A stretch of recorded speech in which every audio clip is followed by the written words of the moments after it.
اعوذ باللہ من الشیطان اللعین الرجیم بسم اللہ الرحمن الرحیم الحمد للہ رب العالمین والصلاة والسلام علی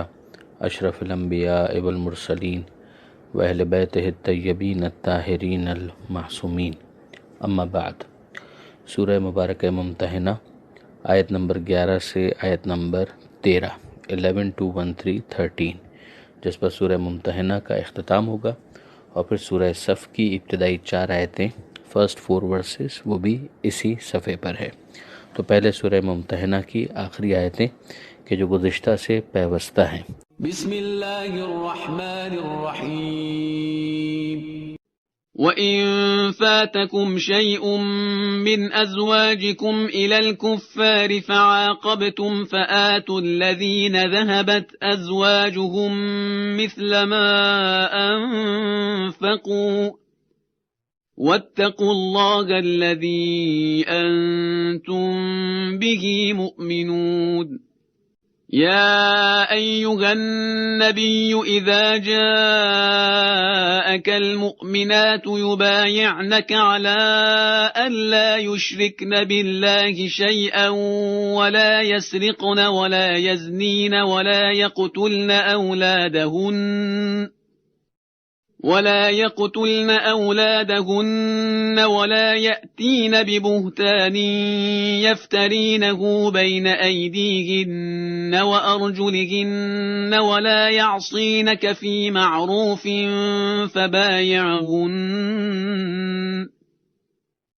فبايعهن واستغفر لهن الله إن الله غفور رحيم۔ يا أيها الذين آمنوا لا تتولوا قوما غضب الله عليهم قد يئسوا من الآخرة كما يئس الكفار من أصحاب القبور۔ جہاں پروردگار عالم نے مختلف احکام اس حوالے سے بیان کیے تھے کہ نہ ایک مسلمان خاتون کے لیے یہ جائز ہے کہ وہ کافر شوہر کے عقد میں رہے، اور اسی طریقے سے ایک کافر خاتون کے لیے بھی اس بات کی گنجائش نہیں ہے کہ وہ مسلمان شوہر کے عقد میں رہے، اور اس حوالے سے کہ ان کے مہر کے کیا مسائل ہوں گے وہ سب کے سب وہاں پر بیان کیے گئے۔ اب اسی کے تسلسل میں آگے پروردگار عالم ارشاد فرماتا ہے وَإِنْ فَاتَكُمْ شَيْءٌ مِّنْ أَزْوَاجِكُمْ إِلَى الْكُفَّارِ، اور پھر اگر تمہاری عورتوں میں سے کچھ تمہارے ہاتھ سے نکل کر کفار کے پاس چلی گئیں، یعنی انہوں نے کفر کو اختیار کر لیا، انہوں نے اسلام کو ترک کر دیا، ارتداد اختیار کیا،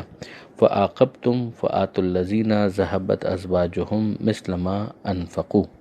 تو پھر اگر تم قابو پالو، یعنی اگر تمہارے پاس کافروں سے کچھ مال غنیمت آ جاتا ہے اور گنجائش پیدا ہو جاتی ہے، تو ان کو کہ جن کی ازواج چلی گئی تھیں ان کو دے دو مثل ما انفقو، اس کے مثل کے جو انہوں نے ان کے اوپر خرچ کیا تھا، یعنی جو مہر انہوں نے خرچ کیا تھا۔ اب اس کو پہلے ڈسکس کیا گیا تھا کہ اصل میں تو یہ ظاہر ہے کہ ان کفار ہی سے لیا جائے گا کہ وہ کفار جو ہیں اس مہر کی رقم کو ریٹرن کریں گے، جیسا کہ یہاں پر کہا گیا تھا کہ اگر ان کی کوئی خاتون ہے وہ اسلام قبول کر کے اس طرف آتی ہے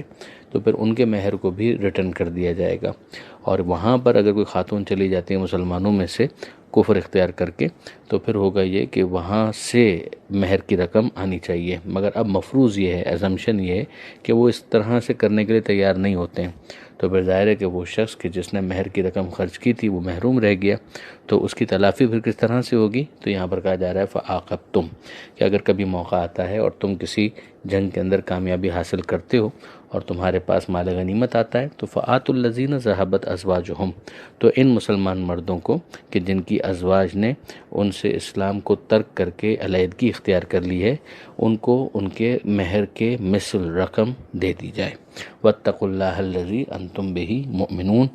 اور اللہ کا تقوی اختیار کرو، یعنی اللہ کا خوف تمہارے دل میں ہونا چاہیے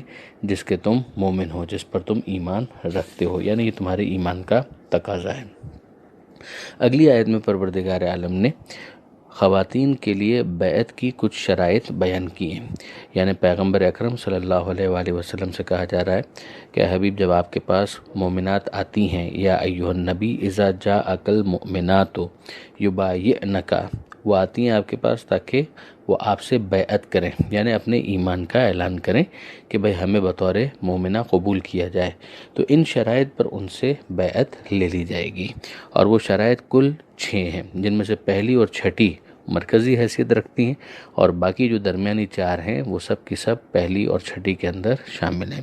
تو ارشاد ہوتا ہے کہ اللہ یشرکنا باللہ شیئا، کہ پہلی چیز یہ ہے کہ وہ اللہ کے ساتھ کسی کو شریک قرار نہیں دیں گی، یعنی توحید۔ دوسری ولا یسرقنا، کہ وہ چوری نہیں کریں گی۔ اب یہ چوری کا خاص طور پر ذکر کیوں کیا گیا؟ اس لیے کہ بعض خواتین کا اس زمانے کے اندر ایک طریقہ کار تھا کہ کسی بھی وجہ سے بہرحال وہ شوہر ہی کے مال کے اندر چوری کرنا ان کی ایک عادت بن چکی تھی۔ تو یہاں پر خاص طور پر اس بات کو ہائی لائٹ کیا جا رہا ہے کہ وہ اپنے شوہر کے مال کی محافظ بنے، نہ کہ اس میں چوری کریں۔ اور پھر اس کے بعد اگلی چیز ولا یزنین، کہ وہ زنا نہیں کریں گی، یعنی اپنے کردار کی حفاظت کریں گی، پاک بازی کا مظاہرہ کریں گی، بدکاری اور بدکرداری کی طرف نہیں جائیں گی۔ چوتھی جو شرط یہاں پر رکھی گئی ولا یقتلن اولادہن، کہ وہ اپنی اولاد کو قتل نہیں کریں گی، یعنی فقر و فاقے کے خوف سے، یا مثلاً بیٹی پیدا ہو گئی تو اس کو قتل کر دیا۔ یہ تمام تر چیزیں جاہلیت کے زمانے کے اندر ہوا کرتی تھی، اسلام میں اس کی کوئی گنجائش نہیں ہے۔ ولا یاتینا ببہتان یفترینہ بین ایدیہن وارجلہن، اور اگلی شرط یہ ہے کہ کوئی بہتان نہیں باندھے گی اپنے ہاتھوں اور پیروں کے بیچ میں۔ اب یہ ہاتھوں اور پیروں کے بیچ میں کہنا یہ ایک محاورہ ہے کہ جس کا مقصد یہ ہوتا تھا کہ وہ کسی اور کے بچے کو اپنے شوہر سے منسوب نہیں کر دیں گی، یعنی یہ نہیں کریں گی کہ غلط طور پر کسی اور کی اولاد کو اپنے شوہر سے نسبت دے دیں۔ یہ والی چیز بھی انتہائی گناہ مانا گیا ہے، اور اگر اس کے لیے وہ راضی نہ ہو تو بیعت ہی قبول نہیں کی جا رہی۔ اور پھر اس کے بعد پروردگار فرماتا ہے کہ ولا یعصینک فی معروف، کہ کسی بھی نیکی کے کام میں وہ آپ کی معصیت نہیں کریں گی، یعنی عدم اطاعت نہیں ہونی چاہیے۔ فبایعہن، اگر ایسا وہ کرنے کے لیے تیار ہو جاتی ہیں تو پھر ان سے بیعت کو قبول کر لیجئے۔ واستغفر لہن اللہ، اور ان کے لیے اللہ سے استغفار کیجئے۔ ان اللہ غفور رحیم، یقیناً اللہ غفور ہے اور رحیم ہے۔ اب اس میں آپ دیکھ سکتے ہیں کہ جو معروف میں معصیت نہیں کریں گی، اطاعت کی یعنی خلاف ورزی نہیں کریں گی، اس میں یہ ساری پچھلی چیزیں شامل ہو جاتی ہیں، مگر ان کی اہمیت کی وجہ سے الگ سے بھی ان کو ہائی لائٹ کیا گیا، اور پھر اس معروف کے اندر یعنی نیکی کے کاموں کے اندر اتنی گنجائش پیدا ہو گئی کہ اور باقی تمام تر چیزیں جن کو الگ سے ہائی لائٹ نہیں بھی کیا گیا تو وہ اس کے اندر شامل مانی جائیں گی۔ اب اس حوالے سے 2 انتہائی اہم چیزیں ہیں۔ ایک تو یہ کہ پیغمبر اکرم صلی اللہ علیہ وآلہ وسلم نے خواتین سے بیعت کس طرح سے لی۔ مردوں سے عام طور پر بیعت لینے کا طریقہ کار پیغمبر اکرم صلی اللہ علیہ وآلہ وسلم کا یہ ہوتا تھا کہ ہاتھ پر ہاتھ رکھ کر مرد حضرات بیعت کیا کرتے تھے۔ تو پیغمبر اکرم صلی اللہ علیہ وآلہ وسلم نے خواتین میں الگ طریقہ اختیار کیا، اور یہ شرافت نسوانی کے تحفظ کے لیے اور مرد اور عورت کے درمیان ایک فرق کو باقی رکھنے کے لیے، کہ پیغمبر اکرم صلی اللہ علیہ وآلہ وسلم بعض روایات کے مطابق تو صرف زبانی ایک بیعت لے لیتے تھے، ایک عہد لے لیتے تھے اور اسی کو کافی سمجھتے تھے۔ ایک دوسرا قول یہ ہے کہ ایک برتن میں پانی رکھا جاتا تھا اور پیغمبر اکرم اپنا ہاتھ اس میں ڈالتے تھے اور خواتین سے بھی یہ کہتے تھے کہ وہ اپنا ایک ہاتھ اس پانی کے اندر ڈبائیں اور پھر اس کے بعد انہی باتوں کا اقرار کریں، اور یہ کافی ہوتا تھا ان کے بیعت کے لیے۔ پیغمبر اکرم خواتین سے مصافحہ نہیں کیا کرتے تھے۔ اس موقع پر خاص طور پر فتح مکہ کے موقع پر جو خواتین آئی ہیں اور پیغمبر اکرم صلی اللہ علیہ وآلہ وسلم سے بیعت کی ہے، اس میں ہندہ کا جو واقعہ ہے وہ بہت دلچسپی کا باعث ہے، جو کتب تاریخ کے اندر بھی آیا ہے، تفسیر طبری کے اندر بھی آیا ہے، بہت ساری کتابوں کے اندر اس کا ذکر موجود ہے، کہ جس سے اندازہ ہوتا ہے کہ پہلے تو وہ اپنے آپ کو پوشیدہ رکھنا چاہتی تھی۔ ہم جانتے ہیں عاقلۃ الاقباط کہ جس نے جناب حمزہ کا جگر چبایا تھا غزوہ احد کے موقع پر، اور اس کے علاوہ بھی پیغمبر اکرم صلی اللہ علیہ وآلہ وسلم کو بہت اذیتیں ان کی طرف سے اور ان کے شوہر کی طرف سے اور ان کے خاندان کی طرف سے ملی تھی، اور اس موقع پر یہ پیغمبر اکرم صلی اللہ علیہ وآلہ وسلم کے ظرف کی بلندی ہے کہ پیغمبر اکرم نے ان کو ایک اور موقع دیا ان سب کو، اور انتم الطلقاء کہہ کر ان کو معاف کر دیا، ورنہ اصولی طور پر تو یہ سب کے سب غلام اور کنیز بننے چاہیے تھے، مگر یہ پیغمبر اکرم صلی اللہ علیہ وآلہ وسلم کے ظرف کی اور اخلاق کی بلندی ہے۔ جب پیغمبر اکرم کو پتہ چلا، پہلے تو وہ چھپی رہی، لیکن جب پیغمبر اکرم کو پتہ چلا کہ ہندہ یہیں پر ہے، اس کو بھی اندازہ ہو گیا کہ پیغمبر اکرم صلی اللہ علیہ وآلہ وسلم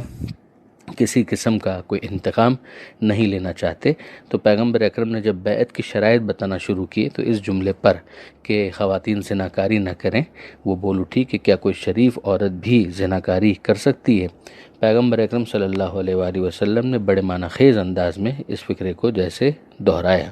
اور فرمانے لگے کہ ہاں بے شک کوئی شریف عورت زناکاری نہیں کرتی اور نہ وہ کرے گی۔ تو اب اس جملے کے ذریعے سے پیغمبر اکرم نے بہت ہی لائٹر نوٹ کے اوپر بہرحال اس کے ماضی کے اوپر ایک ایسا تبصرہ کیا کہ جسے سمجھنے والے سمجھ سکتے ہیں۔ اسی طریقے سے ایک اور موقع جب آیا کہ پیغمبر اکرم صلی اللہ علیہ وآلہ وسلم نے فرمایا کہ بیعت کی شرائط میں سے یہ ہے کہ وہ اپنی اولاد کی جان نہ لیں، تو وہ بول اٹھی کہ ہم کیا جان لیں گے، آپ ہی نے بدر میں ان کی جان لے لی۔ اب ان جملوں سے سمجھ میں آتا ہے کہ بدر کے جو کینے ہیں وہ دلوں سے نکلے نہیں تھے، مگر پیغمبر اکرم صلی اللہ علیہ وآلہ وسلم نے بے پایا حلم و تحمل سے اسے برداشت کیا اور اس بات کا جواب خاموشی کی صورت سے دیا۔ آیت نمبر 13 جو اس سورہ کی آخری آیت ہے اور بظاہر الگ سے نازل ہوئی ہے کہ یا ایھا الذین آمنوا، اے ایمان لانے والوں، لا تتولوا قوما غضب اللہ علیہم، ان لوگوں کو اپنا جگری یار مت بناؤ، ان کے ساتھ اپنی محبت کی پینگیں مت بڑھاؤ کہ جن پر اللہ کا غضب نازل ہوا ہے، جن پر اللہ کا غضب ہے۔ اب یہاں پر غضب جن پر ہے ان سے کون مراد ہے؟ ایک تو وہی یہود کے بارے میں یہ عام قرآنی محاورہ ہے کہ جن کے اوپر خدا کا غضب نازل ہوا، ایک یہ بھی ہے کہ کفار ہیں، مشرکین ہیں، منافقین ہیں، یہ سب وہ ہیں کہ جو غضب پروردگار کا شکار ہیں، آج نہیں تو کل ان کے اوپر غضب نازل ہوں گے، یعنی پوٹینشلی ان کے اوپر پروردگار عالم کا غضب ہے۔ قد یئسوا من الآخرۃ، یہ لوگ آخرت سے اسی طرح سے مایوس ہیں، کما یئس الکفار من اصحاب القبور، کہ جس طرح سے کفار صاحبان قبور سے یعنی قبر کے مردوں سے مایوس ہیں، یعنی یہ قیامت کے اوپر یقین نہیں رکھتے وہ کہ جن کے اوپر خدا کا غضب ہے۔ ایک تو انسٹرکشنز دے دی گئیں کہ صاحبان ایمان کو ان کے ساتھ محبت کے تعلقات نہیں قائم کرنے چاہیے، ایک دوسری چیز ان کی صفت کہ ان کے اوپر اللہ کا غضب ہے، تیسری چیز مزید ان کی صفت بیان کی جا رہی ہے کہ یہ آخرت سے ویسے ہی مایوس ہو چکے ہیں کہ جس طریقے سے کفار اصحاب قبور سے مایوس ہو چکے ہیں، یعنی یہ آخرت سے بھی مایوس ہیں اور کفار اصحاب قبور سے مایوس ہیں۔ یعنی اصحاب قبور سے مایوس ہونے کا مطلب کیا ہے کہ جو صاحبان ایمان ہیں وہ تو بہرحال آخرت کے اوپر یقین رکھتے ہیں، ایمان رکھتے ہیں، تو انہیں اس بات کی امید ہے کہ آخرت میں وہ اپنے ان دوستوں سے کہ جو اس وقت قبر میں موجود ہیں ملاقات بھی کریں گے، یعنی قبر میں جانے کے بعد چیپٹر کلوز نہیں ہو گیا، ایک نیا چیپٹر شروع ہو گیا۔ مگر کفار کا معاملہ یہ ہے کہ وہ اصحاب قبور سے بالکل مایوس ہیں، اس لیے کہ ان کا تو نظریہ یہ ہے کہ جو مٹی میں مل گیا اس کے بعد پھر واپس زندہ ہونے کی کوئی گنجائش موجود ہی نہیں ہے، کوئی آخرت نہیں ہے، تو یہ ان کا مایوس ہونا اس کو یہاں پر بتایا جا رہا ہے۔ اس کے ساتھ ہی سورہ ممتحنہ مکمل ہوا اور اب سورہ مبارکہ صف۔ بسم اللہ الرحمن الرحیم، سبح لله ما في السماوات وما في الأرض وهو العزيز الحكيم يا أيها الذين آمنوا لم تقولون ما لا تفعلون كبر مقتا عند الله أن تقولوا ما لا تفعلون إن الله يحب الذين يقاتلون في سبيله صفا كأنهم بنيان مرصوص۔ مدنی سورہ ہے، یعنی پیغمبر اکرم صلی اللہ علیہ وآلہ وسلم پر ہجرت کے بعد نازل ہونے والے سوروں میں اس کا شمار ہوتا ہے۔ 61واں سورہ ہے، 14 آیتیں ہیں، یعنی مختصر سورہ ہے۔ صف آپ جانتے ہیں لائن کو کہا جاتا ہے، اور پروردگار عالم نے چونکہ قتال فی سبیل اللہ کا اس میں تذکرہ کرتے ہوئے اس بات کو پسند کیا ہے کہ وہ قتال کرتے ہیں ایک صف بنا کر۔ صف سے یہاں پر مراد بہرحال یہی ہے کہ وہ مل کر، متحد ہو کر،